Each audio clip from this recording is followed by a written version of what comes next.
আমার কাছে বন্ধু মানে বিশ্বস্ততার সাদা পায়রা, পছন্দ অপছন্দের দিকে খেয়াল রাখা, কেউ কিছু বললে টুটি চেপে ধরা। আমার কাছে বন্ধু মানে সারা বেলা ঘটে যাওয়া ঘটনা মন খুলে বলা, বুকের যত চাপা কষ্ট ঝেড়ে ফেলে দেওয়া। আমার কাছে বন্ধু মানে খুনসুটিতে ভরা, সুখ দুঃখের সাথী হয়ে ছায়ার মতো পাশে থাকা, কেউ কাউকে আত্মসম্মানে আঘাত না করা।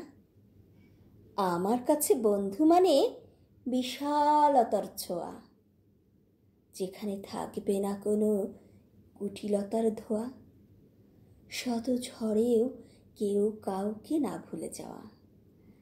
আমার কাছে বন্ধু মানে সজীবতার নিঃশ্বাস, একদিনের জন্য কথা না বলে থাকতে না পারা, হাজার কাজের মাঝেও একটু খোঁজ খবর নেওয়া। আমার কাছে বন্ধু মানে হাজার মাইল দূরে গিয়েও বারবার ফিরে আসা, কারণে অকারণে, সময়ে অসময়ে বিরক্ত করা।